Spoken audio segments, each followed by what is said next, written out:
Our chief guest today in this function, Mr. Kimtai, PS, State Department of Livestock, representing the CS Ministry of Agriculture and Livestock Development, representatives from the World Bank, I think they're around here with us, representatives from the county governments, our keynote speakers, partners from the private sector and public sector, distinguished guests, ladies and gentlemen, good morning. I'm Jambo. Karibuni KALRO. I'm honored to welcome you here today at Loresho for the first KALRO Scientific Conference and Exhibition, whose theme is Transformative Agricultural Technologies, Innovations and Management Practices for Food and Nutrition Security, Income, and Climate Resilience. On the sidelines, we are celebrating the 10th anniversary since the establishment of KALRO through the KALRO Act number 17 of 2013. To coincide with these events, KALRO has been simultaneously showcasing a wealth of products and services in all our centers and institutes countrywide for the whole of last week. For 10 years now, KALRO has continued to conduct research of strategic national importance to support agricultural and livestock sectors in Kenya. We are supported by a strong 3,000 human capital, development partners and collaborators, some of whom are here today with us, and we highly welcome you. Our research and our scientists understand that sustainable and climate-resilient agricultural systems and impact-oriented solutions are the new paradigm underpinning our funding and partnerships. Our research infrastructure is in 17 research institutes and 57 centers strategically spread across the country to cater for the different disciplines, value chains, agroecological zones, and socioeconomic systems. To drive our research agenda further, we aligned our strategic plan 2022-2027 to the Kenya Kwanza Agenda and Sustainable Development Goals 2030 on agricultural sector, focusing on food and national security. Ladies and gentlemen, in this decade, KALRO has invested heavily in collaborative partnerships with development partners to formulate bilateral projects and twining with those who have specialized infrastructure. We also adopted public-private partnerships, an approach to accelerate adoption of ready-to-go technologies. Some of these relationships have been formalized through memoranda of understanding and agreements, but majority are informal, multidisciplinary, and multi-institutional, addressing pertinent issues at various segments of the agriculture and livestock sector. The major research projects include the USAID, Kenya Support for Integrated Agricultural Research for Development, the World Bank Kenya Climate Smart Agricultural Project, the EU GOK Climate Smart and Agricultural Productivity Project, the GOK EU IFAD Kenya Cereals Enhancement Program, the Climate Resilient Agricultural Livelihoods window in the case of KRAL, and so forth. The common goal of our research has been to increase agricultural productivity and build resilience to climate change risks, and among smallholder farmers and pastoral communities in Kenya, to enable them to be full players in specific value chains where they participate.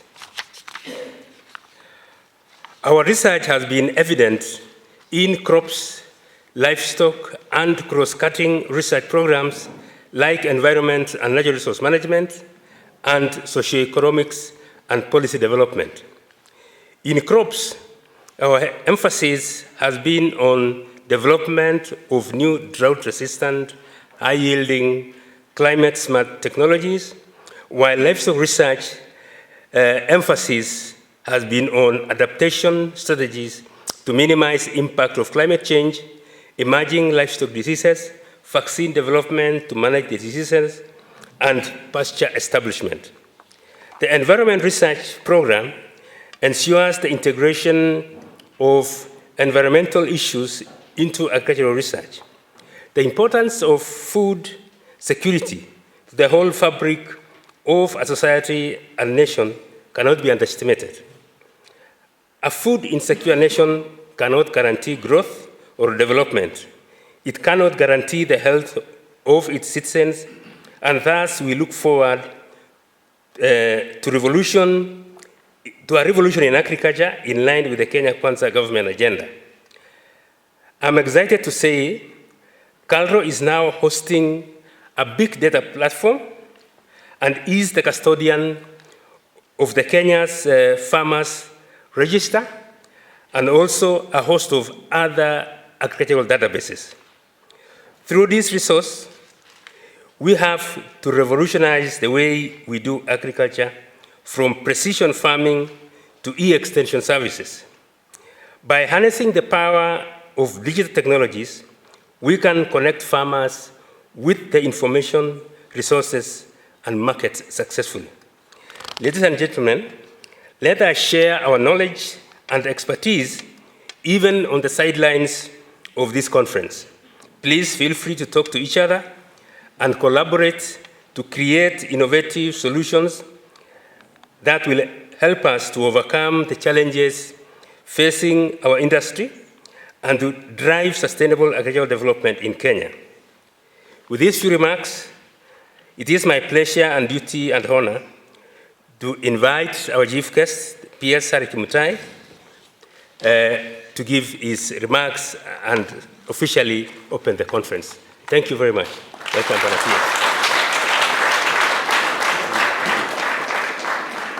Thank you, Director General KALRO, Dr. Eliud Kireger, our keynote speakers, whom I think I've taken time to listen to the presentation. I'm really happy that I've listened to your presentations because they are key. It requires the attention of the policymakers, as you said, Dr. Mbidi and Dr. Moyo. The representative of the, I don't know if he's around, or my colleague PS Crops. I know we are so busy. The World Bank staff, representative present here today.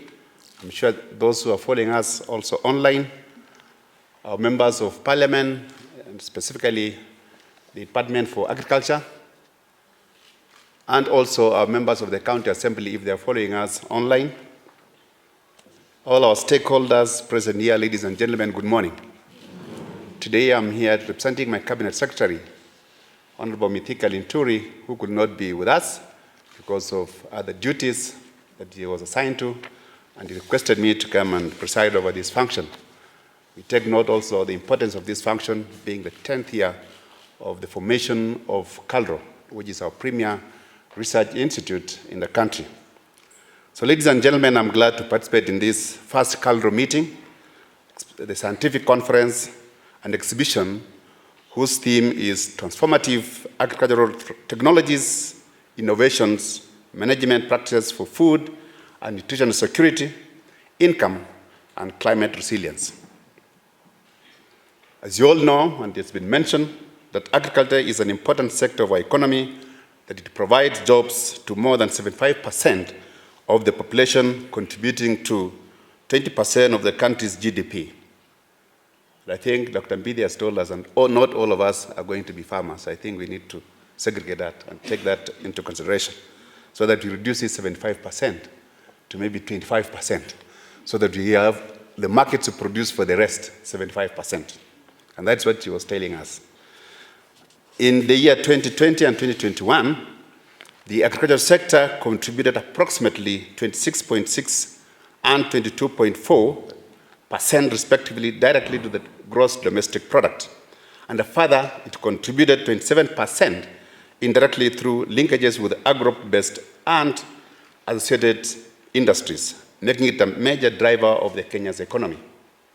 The success in the sector is partly attributed to research and development initiatives spearheaded by KALRO in the last 10 years.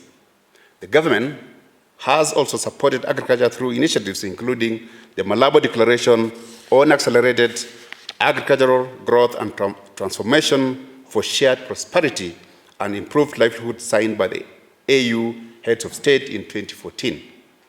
Sustainable Development Goals and the development blueprints, specifically Vision 2030, the Kenya Kwanza Agenda, and others that recognizes agriculture sector as one of the key drivers of economic growth.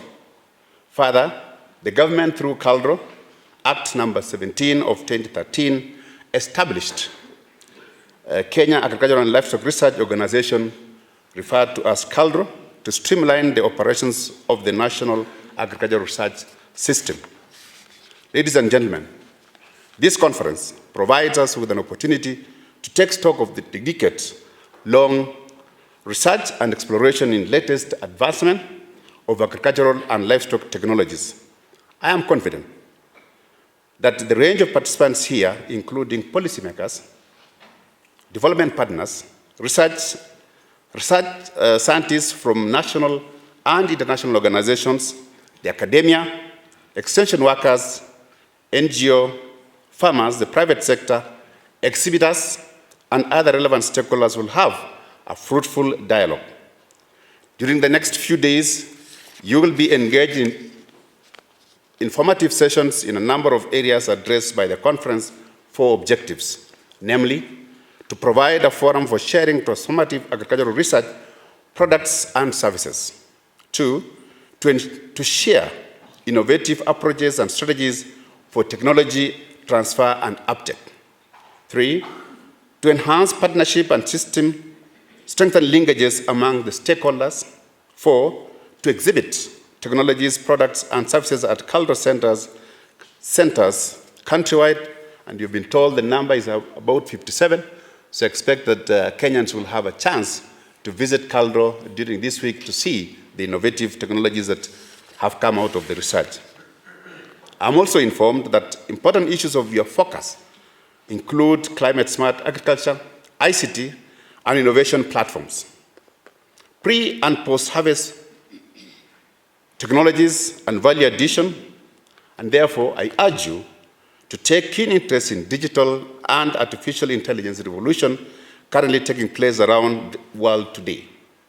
These are critical because of their potential to revolutionize the way we do our agriculture, from precision farming to e-extension services by harnessing the power of digital technologies. We can connect with the farmers. You can connect farmers with information, resources, and markets successfully. Further, climate change is one of the biggest threats today, so it is essential to develop innovative solutions such as smart agriculture to mitigate adverse effects and to ensure sustainable livelihoods, food and nutrition security for our people.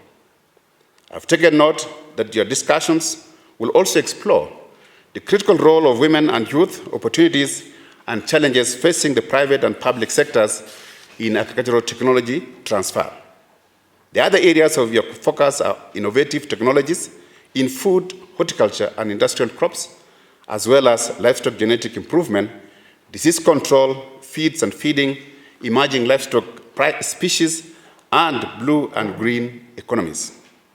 Ladies and gentlemen, I am proud to note that KALRO has made significant advances of agricultural, livestock, and innovative solutions that responds to emerging challenges.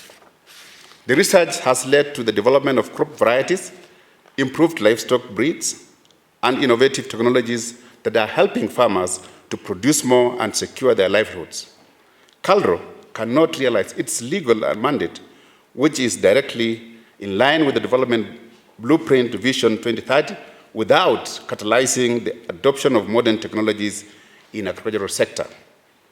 Towards this end, KALRO adopted the agricultural product value chain approach in its mandate, and this, I think we've been told that they are scattered across the country based on the ecological and the value chain approach, which is the way to go currently. Its strategic plan identifies the application of cutting-edge research techniques such as biotechnology tools and participatory research to catalyze the growth of this sector. Ladies and gentlemen, I would like to assure you that the government, through my ministry, will provide all the necessary support to enable KALRO realize its mandate for the benefit of our farmers. With these few remarks, ladies and gentlemen, I therefore declare the first KALRO conference and exhibition officially open. Thank you and God bless you.